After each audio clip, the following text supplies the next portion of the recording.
Как правильно восстановить постель распредвала? Очень актуальная тема, очень часто мне задают по этому поводу вопрос. Как я занимаюсь доработкой головок блока уже 15 лет, то есть, и, соответственно, каждый день их дорабатываю. Мне люди со всей Украины присылают свои головки блока на доработку. Кому интересно, на канале есть об этом много видео.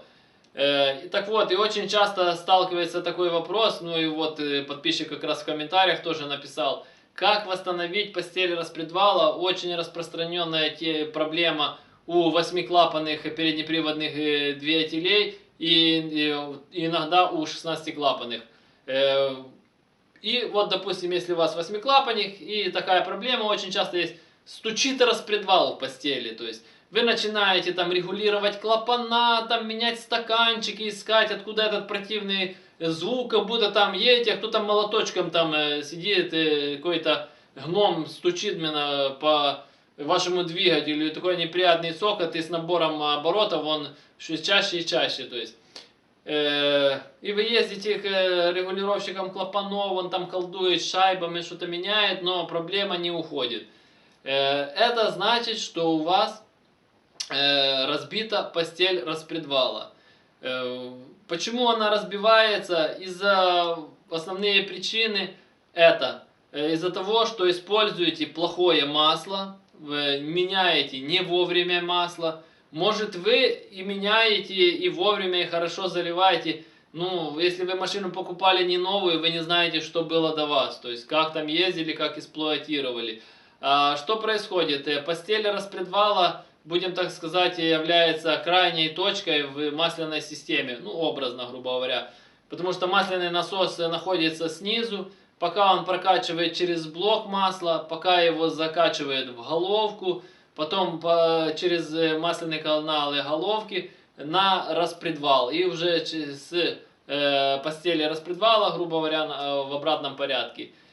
И очень часто вы видите, вроде давление масла у вас нормально. И еще такая распространенная проблема тоже, убивается постель распредвала, когда у вас, допустим, масляный насос устает.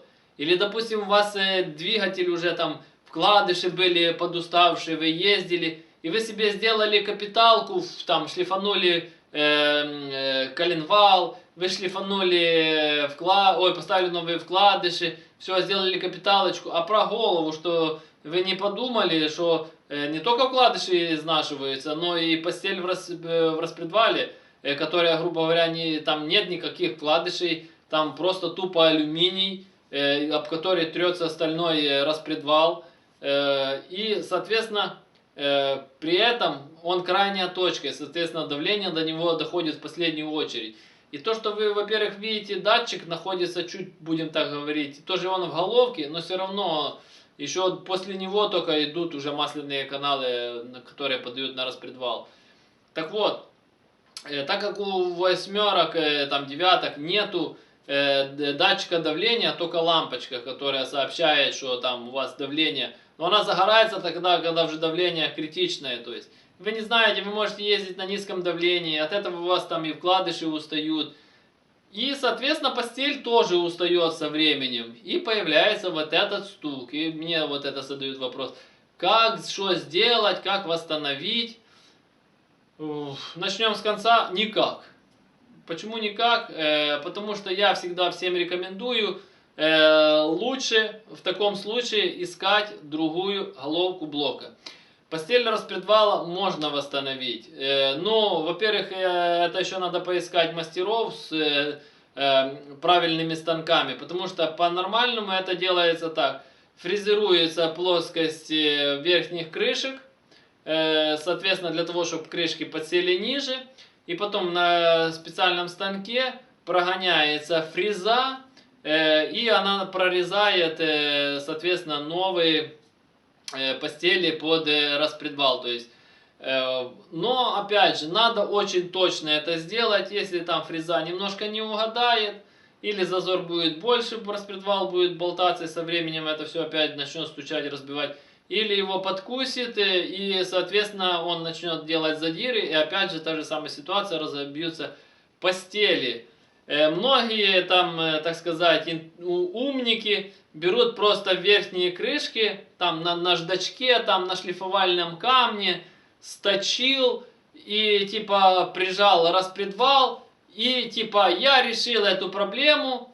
Да, эта проблема решится, но очень ненадолго, потому что вы не забывайте, что убивается не только верхние постели, но и те постели, которые находятся в головке. И очень просто это все проверить. Допустим, очень часто просто рассухаренные там головка, то есть чтобы распредвал был свободный. И вот так ставить, и он будет, допустим, относительно болтаться. А еще проще проверяется, ставите распредвал, ставите одну постель и прижимаете рукой, или можете там гайками зажать. И за вторую сторону вот так его. Если он болтается, соответственно, там уже постель разбита. И потом в обратном порядке. Эту сняли, эту поставили. И вот так проверяете. То есть от того, что вы там прижмете, да, он закусится немного. То есть ему станет туже. Но он потом опять, так как на нижней части, он будет как на качелях. И он разобьет потом в итоге опять верхние части. Многие тоже думают, пошел в магазин, купил новые верхние постели. И думает, решил эту проблему. То же самое. Толку от того, что верхние новые, типа, а старые убиты, это все разобьется.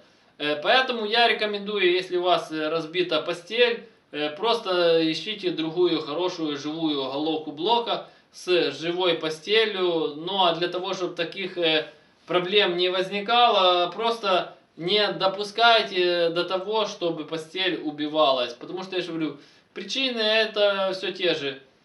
Масло, давление, и катаетесь на убитых двигателях до последнего, потом капиталите низ, а потом вспоминаете, что голова застучала. То есть, ну и так же само сам распредвал, то есть нужно смотреть на его состояние. Если была убитая постель, соответственно, она даст износ и на шейке распредвала. Поэтому, если вы нашли другую голову, посмотрите, во-первых, на состояние распредвала не только постелей. Должны быть живые и постели, и должен быть живой распредвал. Вот так же само простым способом это проверяется, чтобы оно не болталось. И тогда будет все четко работать. Большой люфт должен быть, потому что там должен быть тепловой зазор.